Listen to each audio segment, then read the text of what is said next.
Com braças do altar, fala Deus, fala Deus, se alegra, atenda ao teu mandar. Muitos são os que vão expirando, sem ter esperança de ver Deus. Vai depressa lhes anunciando que Jesus nos leva para o céu. Fala Deus, fala Deus. Toca-me com braças do altar. Fala Deus, fala Deus. Se alegra, atenda ao teu mandar. Breve os trabalhos serão findos, bênçãos vão o servo desfrutar. Em Jesus nos saudarás bem-vindos. Essa glória espero alcançar. Fala Deus, fala Deus, toca-me com braças do altar. Fala Deus, fala Deus, se alegra, atenda ao teu mandar. Aleluia, graças a Deus. Nós estamos prontos para este momento? Aleluia. Ou nós estamos dormindo muito? Nós estamos prontos para este chamado? O chamado para o trabalho. Não fomos chamados, irmãos, para outra coisa. Primeiro para a salvação e depois para o trabalho. Temos que ter coragem, levantar as vossas cabeças, trabalhar para Jesus com alegria, e com certeza o Senhor nos dará vitória. Vamos orar mais uma vez, irmãos. Antes da oração, você já conhece o nosso companheiro, irmão José Luiz Júnior. Ele tem dado esse estudo, essa palestra, como vocês queiram entender, no setor 34. Muito bom esse tratamento que foi trazido para o setor. Área do ensinamento, nós temos um pastor muito abençoado nesta área, mas esta área deste estudo que ele está dando. Porque muitos crentes congregam, pode sentar, já te apresento, congregam no Belém, mas não sabe as origens, quando começou, não sabe. Ele vem para a igreja, mas ele não tem noção da igreja que ele está, aonde ele está inserido, qual é o trabalho que ele está inserido, a igreja que ele está inserido. Eu estive falando com alguém esses dias, não porque eu sou belenita, sou da Assembleia de Deus, mas de toda a nossa família, de quando de pequeno, é uma igreja que tem estrutura. Você tem a quem recorrer. Vila d'Alva é uma extensão. Vocês têm um pastor aqui em Vila d'Alva, colocado pelo ministério, mas se eu não resolver o teu problema aqui, nós temos um pastor aqui, nosso pastor do setor, o Wilson Faraço. Se ele não conseguir resolver a tua situação, nós temos a sede do Belém, pastor presidente, leva você até lá. Mas é resolvida a tua causa, o teu problema. Não é a igreja que está ali na tua garagem, na garagem de alguém, ou alugou alguém ali. Ali tem o pastor presidente, pastor setorial, pastor do campo, tudo ali. Não, nós temos uma extensão. Então nós temos que agradecer a Deus. Eu tenho esta gratidão no meu coração, de cultuar, de ser servo, de ser membro da Igreja Assembleia de Deus Ministério do Belém. Então hoje pela manhã, nós vamos ouvir aqui nesta palestra, quem somos. É muito legal, muito bom esse tema, eu amei esse tema. Nossa identidade com a igreja em Cristo. Você sabe que quando você nasce, eu já vou passar para o nosso companheiro orar e passar, mas preciso falar isso. Quando você tem o teu filho, essas irmãs, que geram, leva, a primeira coisa leva ali hoje, agora já sai do hospital, já com a identidade, já com o nome. Nós precisamos ter a identidade. A Igreja Assembleia do Belém, os membros do Belém têm que ter a identidade com Belém. parecer com Cristo, com o ministério. Então, para esta manhã, nós vamos aprender alguma coisa sobre isso. Irmão Moisés, irmão Mesquita, vocês vão ficar por aí mesmo? Eu acho que eu vou descer para cá também, viu? Se vocês quiserem vir para cá, melhor para nós. Vamos colocar de pé. Tendo dito isso, está aqui o nosso companheiro que tem feito esse trabalho em todas as congregações do setor. Nós, Assembleia de Deus, Deus salva almas todo dia. E vem gente nova. E eles precisam saber onde é que eles estão inseridos. Pessoas que vêm de outros ministérios, onde minha esposa ficou um tempo conversando com um casal, fazendo tanta pergunta para ela. Eu fiquei impressionado, vieram de outro ministério e estão conhecendo Belém, conhecendo a igreja.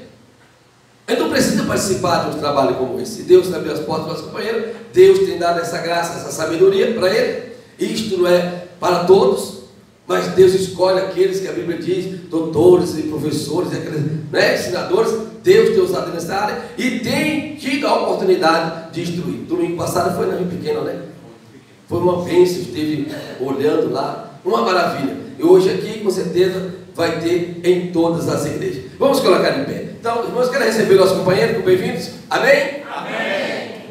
Muito bem-vindo. Depois da oração, o trabalho com ele, a nossa EBD, esta lição, eu vou falar para os irmãos aí, uma terça-feira, para não ficar atrasado. Mas hoje pela manhã, iremos ouvir este ensinamento. Eu falei para ele aqui, até às 11h30. Depois nós vamos agradecer a Deus.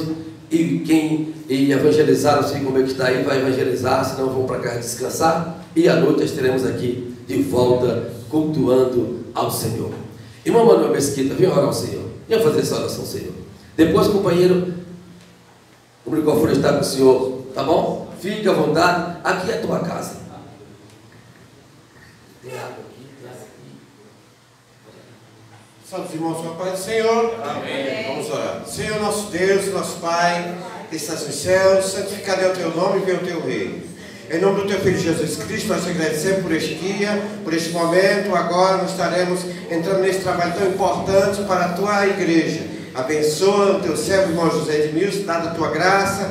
Abençoa nós também que estaremos aqui ouvindo, aprendendo, recebendo esse ensinamento da tua parte. Senhor Deus dos céus e da terra, fica conosco, dado o teu Santo Espírito, dada a tua graça, do teu amor. É assim que nós oramos e te agradecemos pelo nome do teu Filho Jesus. Amém. Meus irmãos, se você não pegou a revista, eu fiquei falando já esses dias tudo dessa apostilha. Se você não pegou, deseja pegar, ainda tem a apostilha. Pega e a gente acerta com ele, tá bom? Tem a apostilha aqui. Se alguém quiser, levanta a mão aí, que aí os irmãos pegam, está aqui. Salve, amada igreja, com a paz do Senhor. Amém. Desde já quero agradecer ao pastor Josimar pela confiança, pela essa oportunidade maravilhosa de estar aqui junto com os irmãos para louvar e agradecer ao Senhor nosso Deus e para saber, para investigar um pouco mais acerca da nossa história, ok? Informação da internet aqui, ó. A Assembleia de Deus no Brasil foi fundada em 18 de junho de 1911. E em 2024 completou 113 anos. 113 anos, mais que centenária já. A igreja foi fundada por dois missionários suecos, Daniel Berg e Gunnar Wingren, que receberam uma revelação de Deus sobre o Pará, o estado do Pará. A Assembleia de Deus é a maior igreja evangélica do Brasil. A igreja se expandiu por todo o país e para o exterior, sendo a maior igreja pentecostal. Presta atenção, informação aqui ó, do Google. A maior igreja pentecostal do mundo. Então, nós precisamos ter o respeito de saber acerca da igreja na qual congregamos, da qual somos membros, ok? Então, nós todos somos membros do corpo de Cristo, da Igreja Universal dos Salvos, mas nós congregamos numa denominação de imensa relevância.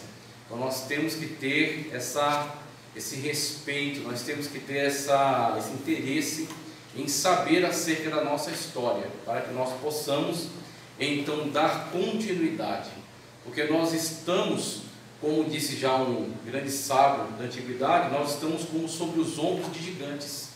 Quando ele faz uma grande descoberta, ele considera todo o histórico daqueles que vieram antes, dos pioneiros.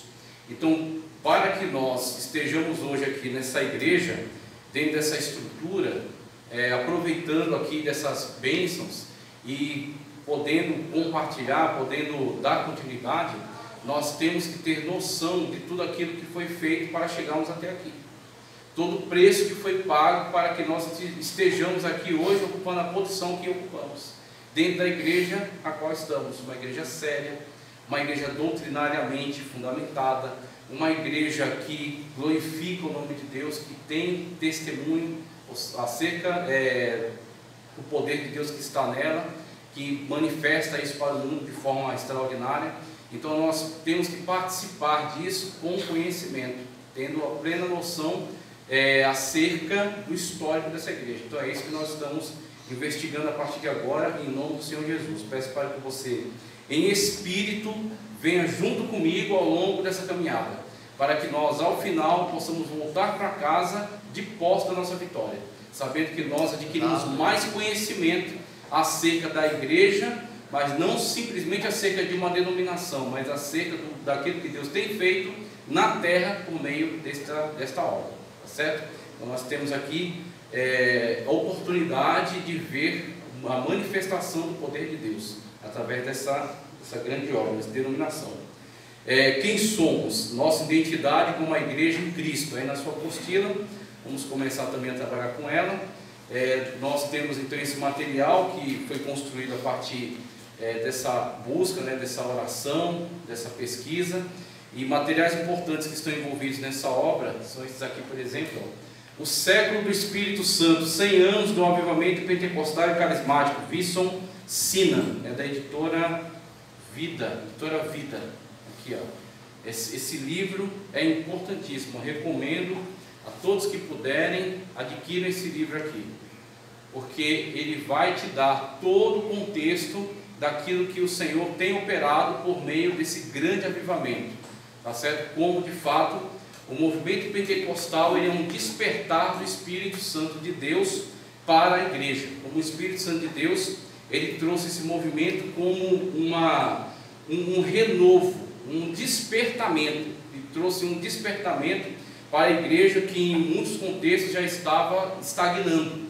Muitas igrejas históricas do contexto já estavam adotando uma posição mais liberal, estavam estagnando na sua ação, e o Senhor trouxe esse grande avivamento por meio dos movimentos de santidade e depois do movimento pentecostal, como isso veio a contribuir para uma expansão da igreja, para uma nova dinâmica, para uma nova postura, como de fato o Espírito Santo de Deus movimentou todas as coisas por meio desses movimentos, tanto de avivamento, quanto posteriormente o movimento pentecostal. Aí a segunda referência é essa aqui, ó, Dicionário do Movimento Pentecostal, tá certo? Dicionário do Movimento Pentecostal, de Isael de Araújo, da editora CPAD, Dicionário do Movimento Pentecostal. Isso aqui também é outra obra que eu recomendo para todos. Então essas duas obras aqui, elas são a principal bibliografia para a construção da nossa apostila, tá?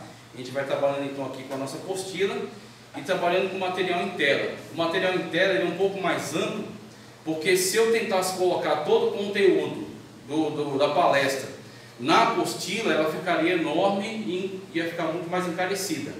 Então a gente resumiu na apostila para você ter um material em mãos para a gente trabalhar, e a gente entrega mais ainda no conteúdo da palestra, que vai em PDF para vocês. Então todos que adquirirem a apostila, vai ter também o PDF onde tem uma expansão, certo? Pode passar o primeiro? Isso, tá aí. Esse aí, ótimo. Então, na sua apostila você tem aí esses dois quadros. O que são esses dois quadros aí? São as chamadas, os estudos acerca das 3 ondas do pentecostalismo. Você tem 2 perspectivas. Uma perspectiva internacional e uma perspectiva nacional, tá? Então, as 3 ondas do pentecostalismo, ela tem uma perspectiva internacional e outra nacional. A primeira é internacional, que diz respeito ao grande movimento da Rua Azusa, tá? A primeira onda sendo qualificada então como um grande movimento da Rua Azusa. Então na Rua Azusa aconteceu algo extraordinário. Aconteceu algo que foi desafiador para a sua época. Aconteceu algo que de fato trouxe um impacto tão profundo sobre a sociedade da época, que as consequências dele são sentidas até hoje e continuarão sendo, porque foi um mover do Espírito. E esse mover do Espírito foi realizado por meio de alguém muito simples. É isso que eu acho mais extraordinário. Quando Deus manda seu Filho ao mundo, como é que Ele manda? Ele não manda num berço de ouro, Ele não manda num grande império, Ele não manda atrelado a uma família poderosa, em dinheiro, ou em conhecimento, ou em sabedoria. Ele manda o seu Filho ao mundo, em carne, nascendo numa manjedoura, por meio de um casal singelo, numa das menores nações do mundo, que era Israel da sua época, que era escravizado aí pelo Império Romano. E assim Ele manda seu Filho ao mundo. O seu Filho, quando inicia o ministério, Ele escolhe filósofos, Ele escolhe empresários, Ele escolhe militares. Não, Ele escolhe quem? Para andar junto com Ele. Quem Ele escolhe? Estão acordados? Estão aqui? Ele escolheu quem? Diga, por favor. Pescar? Foi isso mesmo? Pescadores, né? E um era um cobrador de impostos, né? Aí tinha Zelote também no meio, que era o Simão, né? Era isso, não era, pastor? O Senhor vai iniciar um grande movimento. O Senhor vai escolher quem? Ó, eu vou te dar uma missão. Você vai iniciar um movimento que vai mudar toda a história da humanidade. Escolha 12 pessoas. O Senhor vai escolher quem? Especialista em grego, especialista em hebraico, doutor em teologia, um grande filósofo, um empresário para bancar tudo, um militar para trazer algum tipo de segurança.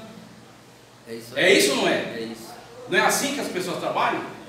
Como é que Deus trabalha? Totalmente diferente. Deus, Ele trabalha na contramão. Que coisa extraordinária, né? É por isso que nós estamos aqui. Você tem noção da importância que você tem para Deus? É isso que eu estou tentando te falar. Eu estou tentando te despertar para isso. Você tem noção da importância que você tem para Deus? Você sozinho, me perdoe pela sinceridade, pela franqueza, isso não é só para você, é para mim também. Você sozinho não pode nada. Você não faz nada. Você não causa nada. Mas Deus, através de você, faz tudo. Aleluia. Quem era o grande foco aqui? William Seymour, desse grande movimento pentecostal. Quem era o William Seymour? Filho de ex-escravos, católicos. Seus pais eram escravos, foram libertos, eram católicos, não tinha dinheiro, não tinha formação, não tinha influência, não tinha nome, não tinha padrinhos políticos. Esse era o William Seymour. Foi participar das aulas de um estudioso da época chamado Fox Parham, do Bethel College, tá certo? Onde estava estudando acerca dos dons, acerca do mover do Espírito Santo, do continuismo da ação do Espírito Santo na história. Ele não era bem-vindo, vamos dizer assim, porque os Estados Unidos até hoje, ele tem na sua estrutura, infelizmente, um racismo muito penetrado ali. Aqui também você percebe racismo também em muitas situações, mas nós não somos daquele que nos vitimizamos, como William Seymour também não era.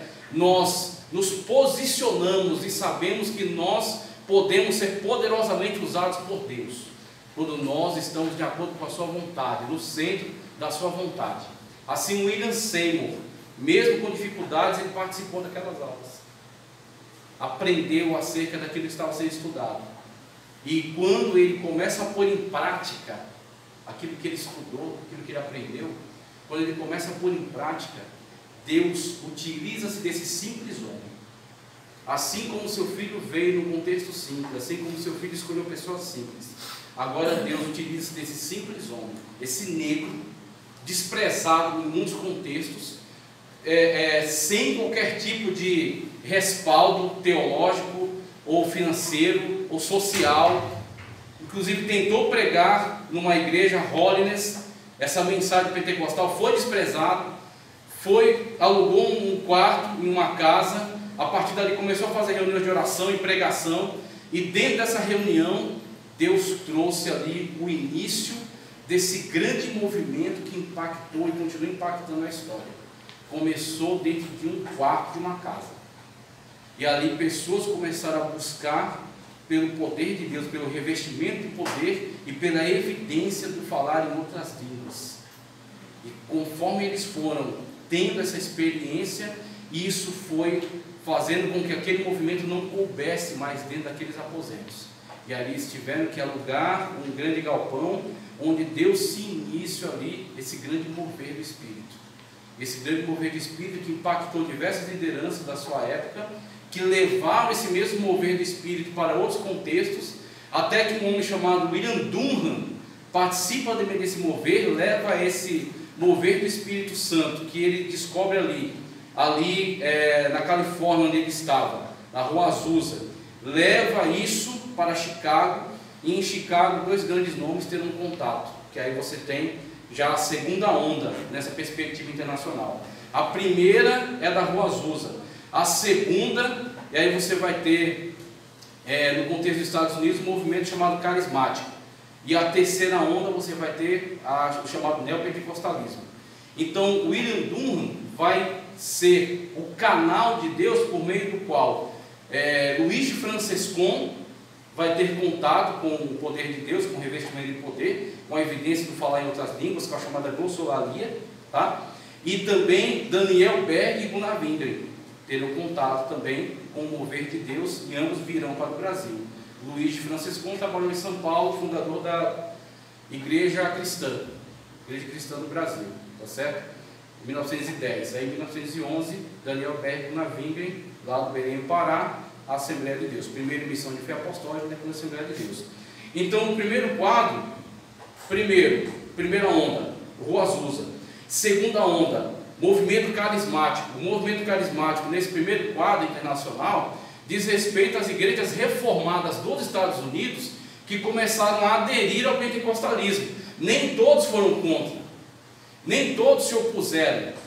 Alguns abriram o coração para ouvir a mensagem e foram impactados por ela. Daí surgem as igrejas reformadas renovadas.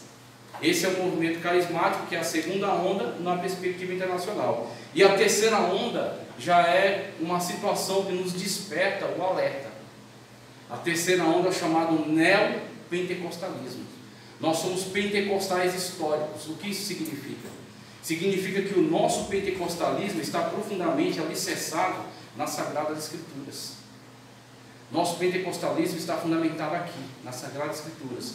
Nós não aderimos a ventos de doutrinas, a certas estratégias ou revelações ou qualquer outro tipo de movimentos que não estejam fundamentados profundamente em doutrina bíblica.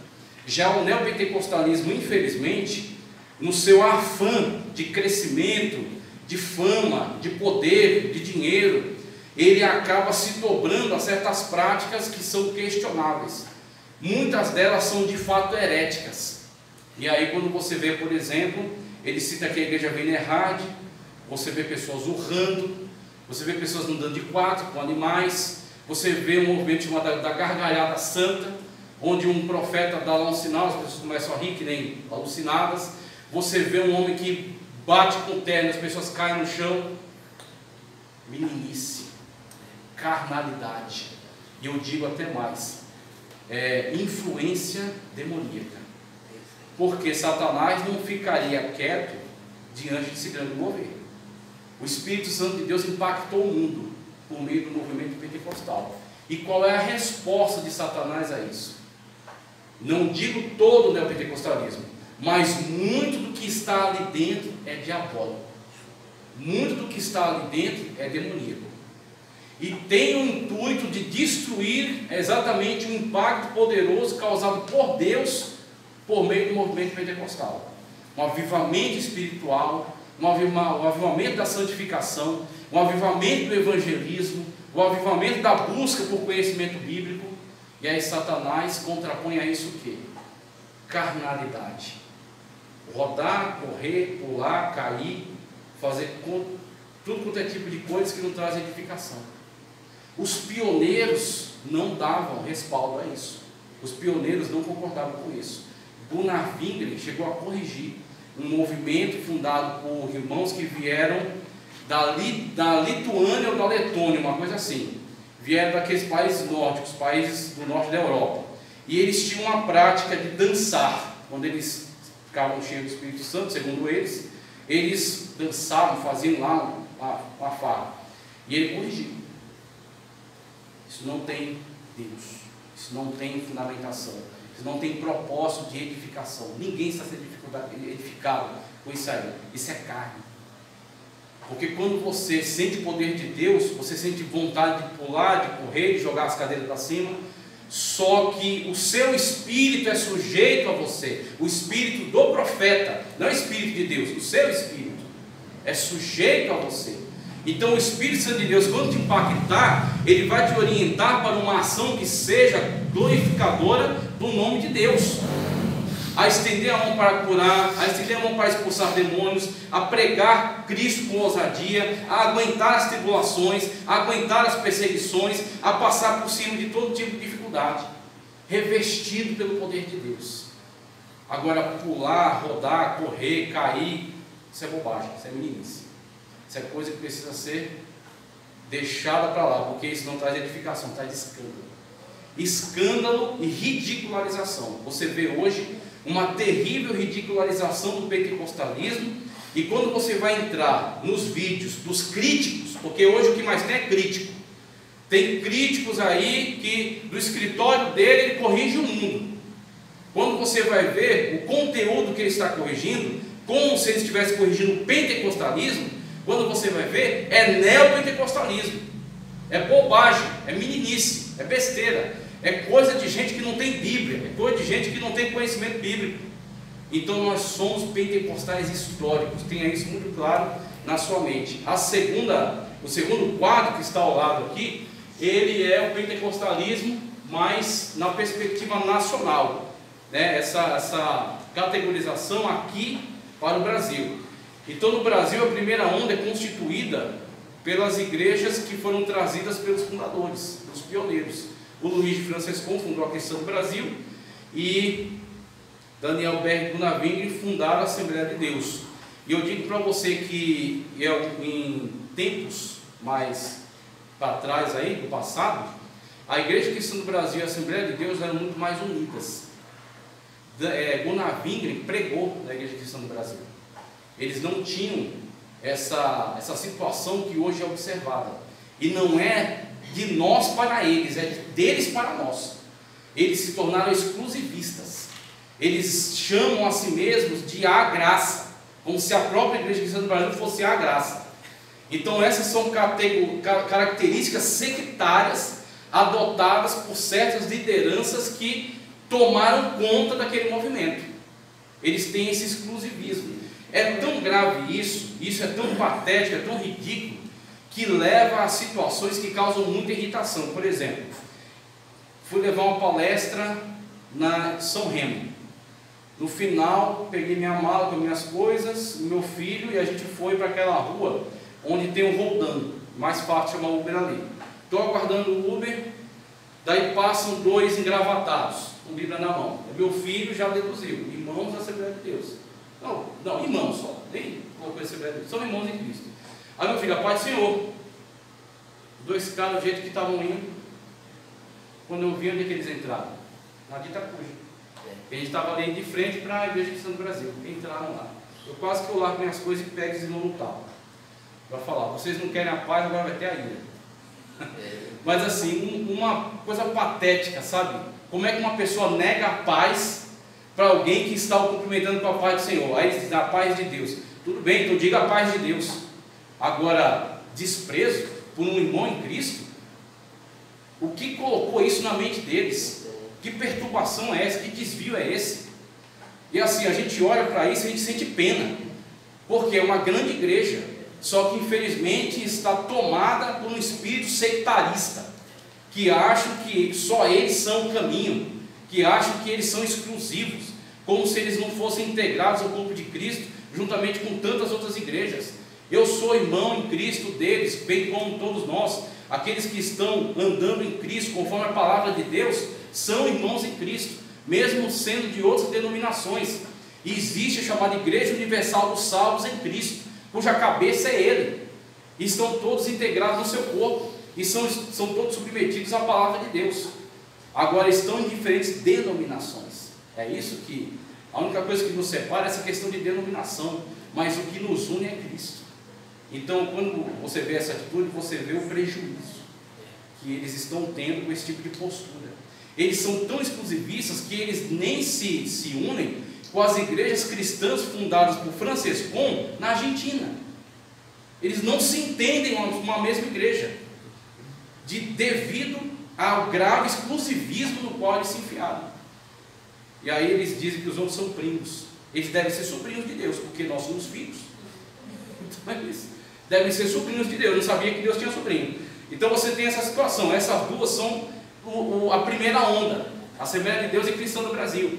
E a Cristã do Brasil está surgindo uma geração de pessoas que não aceitam mais essa postura. Só que o problema é, quando você prega a Bíblia na Cristã do Brasil, você é expulso. Você tem que pregar lá aquelas invenções que eles tiram lá, que dizem que a palavra vem na hora lá, quer dizer, se você pregar a Bíblia, você não vai dar certo lá. Mas está surgindo aí uma geração que não está tolerando mais essa postura. E a Igreja Cristã do Brasil vai passar por mudanças. Vai passar por graves mudanças estruturais, e cremos que eram também, juntamente conosco, vão ser as igrejas que estarão aí pregando um pentecostalismo sadio, de acordo com a Sagrada Escritura, de acordo com a palavra de Deus, até o grande dia que o nosso nome Jesus Cristo chamar, que Ele raiar nas nuvens para nos levar para estarmos todos com Ele.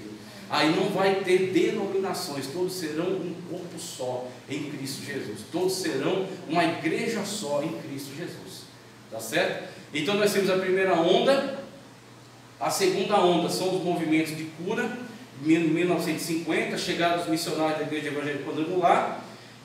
Surgem também as igrejas, Igreja Pentecostal Deus e Amor, que são de segunda onda, Igreja do Nazareno, Casa da Bênção, o Brasil para Cristo e a Igreja Nova Vida, dentre outras. Na terceira onda, aí é o movimento neopentecostalista daqui, do Brasil. Então existiu já um neopentecostalismo lá nos Estados Unidos, que criou lá os seus frutos, tá certo? Que criou lá os seus representantes, e aí certas influências dessas começaram a ser absorvidas por certas denominações daqui, dando origem ao neopentecostalismo daqui.